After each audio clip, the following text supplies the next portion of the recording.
What is up, ladies and gents? It's your boy Jermaine Event, main on MMA, and today we are talking about the greatest thing for me, one of the greatest things. As a Michael Chandler hater, ladies and gents, I was ecstatic, all right, absolutely ecstatic to see my boy, all right, my boy, Paddy the Baddie Pimblett dominate Michael Chandler, and now people are calling for Michael Chandler to retire. Yes, let's send him to GFL. Let's do it, ladies and gents. So here we are at ITP MMA Live talking about our boy Michael Chandler. Why is that happening? I don't know why the thing is getting bigger here. I'm like, anywho, I'm moving the page and that's somehow changing the size. Here we go. Let's just go. They were watching this video from ITP MMA Live about Michael Chandler and how he sucks. Tonight. It definitely can, but to me as a fighter and a fan, Chandler is at a crossroads here. He's taking on a young guy who has a lot of hype, but his track record's been kind of rocky in the UFC. You know, he came over right out the gate, big win, then up and down, up and down. This is a big test for Chandler to show he deserves to be at the top of the division. It's honestly been more down than up, Dustin. Hey, you said it. More down than up. Can I ask you a straight-up question? Is Michael Chandler a cheater? Bro. No, seriously. All right, so I'm finally back from traveling, so expect regular uploads again. Thanks for being so patient. Anyways, Michael Chandler just got dominated by Paddy Pimblett at UFC 314, and I feel like now is the perfect time to finally say what's been obvious for a long, long time. This guy is probably the most overrated fighter in the history of the UFC lightweight division. This guy is painfully overrated, like on paper perception and in practice. Chandler is a guy who has been handed opportunity after opportunity and yet has done absolutely nothing to justify it. We're talking about a guy with a 2-5 UFC record who somehow manages to keep getting big name fights, major pay-per-view slots, and endless praise from Dana White like he's some sort of top contender, when in reality he's been coasting off of Bellator hype, his phony corporate-friendly persona, and he cheats more than Bill Clinton. And yeah, we're gonna be talking about all this and more throughout this video because the Michael Chandler science experiment has officially crashed and burned. As always, let's talk about the fight from last night first. Mike got dominated, plain and simple, and if you remember a video that I uploaded a couple of weeks ago, you might recall that I actually predicted Paddy to get the win in this fight, but I definitely didn't think it would be as one-sided as it ended up being. Besides one singular takedown in the first round, it never felt like Chandler was in the fight. And to be fair to Paddy, the guy put on a really good performance and steamrolled Chandler in a way that we haven't really seen in the UFC yet, because even in Mike's 4 other UFC losses, he at least had moments where he was able to put his opponents in trouble, but that was not the case last night because Paddy completely shut him out. I scored the first 2 rounds pretty clearly for Pimblett, and then obviously in the 3rd round, he was able to hurt Chandler with the knee, take him down, and butchered him on the ground to score the TKO win. And as much as Chandler was talking about his power was going to be too much for Paddy and how he was going to knock him out early, he didn't land any bombs like he said that he would, and frankly, it was kind of an easy fight for Pimblett. And with that, Chandler is now 2-5 in the UFC, and I'm really hoping that the UFC stops treating him like he's some sort of superstar. This guy has fewer wins than he has post-fight monologues, and yet somehow he's talked about like he's some sort of perennial title contender. It's genuinely baffling. Since debuting in the UFC in 2021, Chandler has beaten exactly 2 people, Dan Hooker and Tony Ferguson. That's it. That's the whole resume. And even though I will give Mike some credit with the Hooker win, I say Hooker is his best win, right? I think back in the day, people could have thought maybe Tony Ferguson had some gas left in the tank. He was piecing Michael Chandler up in that first round, right? But clearly his best win in the UFC is Dan Hooker, and I think Dan Hooker is better now than he was back then, you know?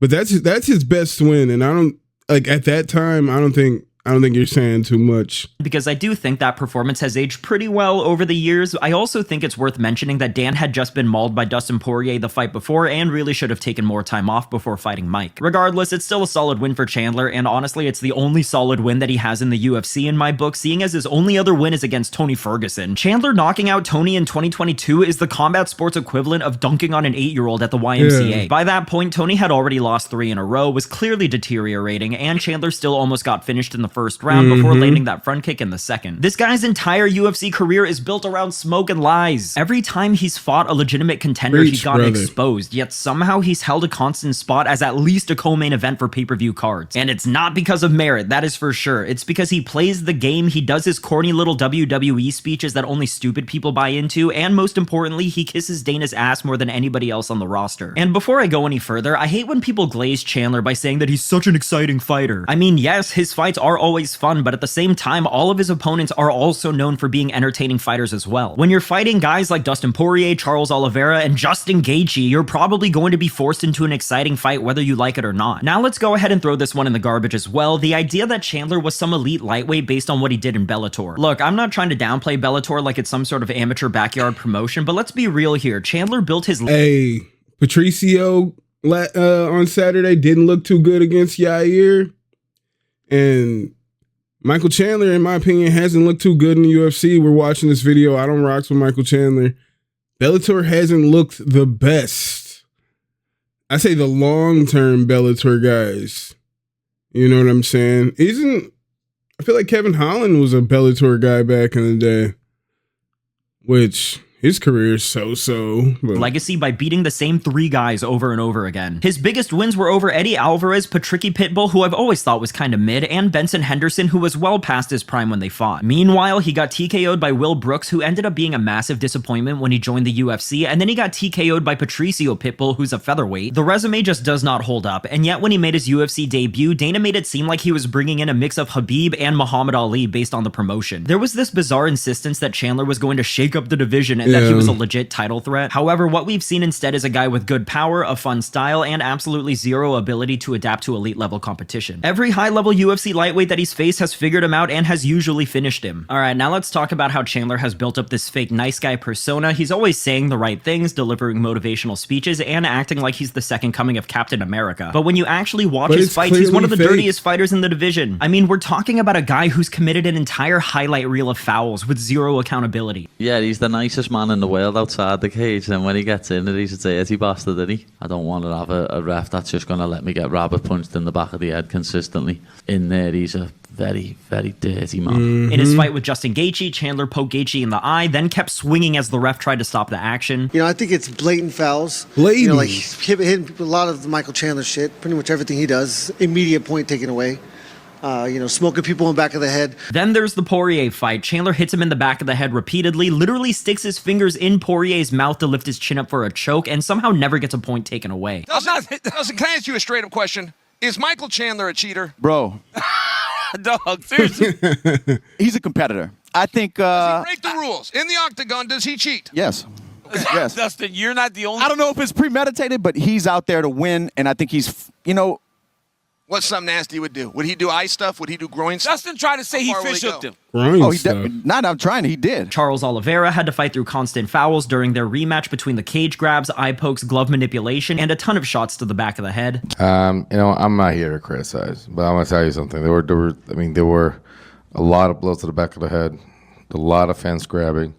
There was also some eye pokes. For a guy who wants to be seen as a noble warrior and a role model, Chandler fights like a guy who knows he will never be penalized, which is true, he never will. He's not just dirty, he's entitled and dirty. And when you put that alongside his overly rehearsed interviews and forced inspirational speeches, the whole song and dance that he puts on just comes off as a bit pathetic to me. The biggest problem with Chandler, aside from the cheating, the losses, and the undeserved opportunities, is that he's trying way too hard to be something that he's not. He's just corny. Everything that he does and says sounds overly polished and formulaic that I honestly can't even take him seriously anymore. The guy talks like a youth pastor with CTE and fights like a frat bro trying to win a bar fight. You gotta pick a lane here. His constant need to craft a brand instead of just focusing on being a good fighter is why a lot of people, including myself, have turned on him. He is not real. He is a product, and worse, he's a product that doesn't deliver. You can't talk about being the most exciting lightweight in the world when you're getting finished every other fight and only beating guys who are coming off of losses. And then, of course, there's the biggest crime of all, wasting 2 full years of his career waiting for Conor McGregor. Chandler hit the pause on his entire fighting career and turned down actual contenders just to sit around and wait for a payday that never came. This guy let himself age out of his athletic prime chasing down a fantasy booking, and you know who does that? Fighters who have given up on chasing gold and are just looking to cash out. And honestly, that's not inherently a bad thing, but don't turn around and tell us that you're doing it all for legacy when every move you make contradicts that. Guys like Arman Sarukian, Grant Dawson, and Islam Makhachev have all called him out for this exact same thing.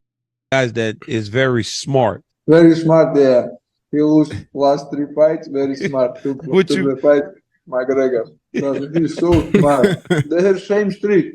Last 4 fights, they lose 3 times. All of them have basically asked some form of why is this guy waiting on the sidelines for a fight that he hasn't even earned, and I think it's a valid question to ask. He could have fought Fiziev, he could have fought Mateusz Gamrot, he could have fought Max Holloway for the BMF title. He could have done anything, but instead Chandler chose to become an Instagram motivational speaker waiting for Conor to change his boom life. And look, I'm not the only guy who's saying this. Chandler has become a figurative punching bag amongst other fighters because of all of his antics as well. You've got Dustin Poirier constantly roasting him in interviews, RDA making fun of his slogans, and Grant Dawson calling him a coward. I think that Michael Chandler is a coward wearing the facade of an entertainer. Yep, I want to see that fight. Doesn't actually mean the things that he says. I think that he is, I want the greatness and I want the... No, you don't, dude. No, you don't. No, you don't. You want to pretend like you're this big entertainer. Go fight Patty. I don't even like Patty. Go fight Patty. You know, it's one thing when fans and YouTuber nerds like me make fun of a fighter, but when a guy has lost all respect from his peers, it really does speak to how fake and disingenuous Mike really is. And now, with a dismal 2-5 UFC record, the curtain's been pulled back for good. The myth of Chandler as a top lightweight is dead. He is not a contender. He is not a champion. He's not even a gatekeeper at this point. He's a 38-year-old action fighter whose one-trick pony approach to fighting has been exposed. Michael Chandler is the living embodiment of UFC hype inflation. He was brought in with fanfare, given every opportunity imaginable, and told the world he was going to be the next big thing. And what did he deliver? 2 wins against declining fighters and 5 losses where he was finished in 3 of them. He's never been a top 5 guy in the UFC. He's a serial cheater. He's a fake company man with a discount Dwayne "The Rock" Johnson persona. And worst of all, he wasted his window of opportunity chasing a fantasy fight that never happened. So yeah, the Chandler hype is finally over, thank God. The UFC pushed him hard, gave him the Golden Boy treatment, and what did they get in return? A walking highlight reel of fouls, losses, and meaningless monologues. He might still be a fun fighter, but let's stop pretending that the guy was ever elite. Anyways, that's the video for today. Definitely let me know what you think about Chandler now that he's taken his 5th UFC loss. Can he bounce back, or was this all just smoke and mirrors from the beginning? As always, if you like the video... I don't think he can bounce back. I think if he moves down and starts to fight guys who are unranked, I think we'll just see him lose to guys who are unranked. At first, they'll say like, oh, Chandler's a gatekeeper, but he's not going to be winning these fights. I don't think he's going to be winning a lot of these fights. I think he's going to be done sooner rather than later. And yeah, it sucks for him that he took those 2 years off, that he chose to take those 2 years off in hopes of a fight with Conor McGregor. You know, it sucks for him. But it's great for me because I hate this dude. He sucks.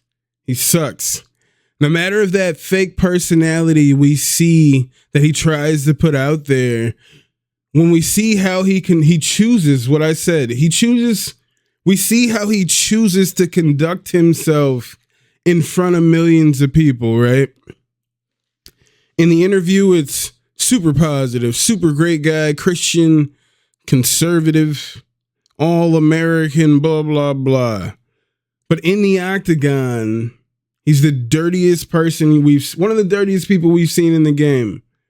I think that speaks more to who he is as a person when the camera isn't around. If that's how he's okay with millions of people seeing him, trust me, man, that guy's got to be dirty behind the doors, in my opinion. All right? In my opinion, I'm just guessing. I don't know any facts, but let me know what you guys think about Michael Chandler in the comments. Are you as happy as I am to see how things are turning out for Michael Chandler? Such a dirty fighter. All right. Let me know what you guys think in the comments. Thank you guys for being here once again. Hit that like, hit that subscribe, and I will see you guys soon. I'm more Francis Ngannou. I be the biggest problem out of any nigga I know.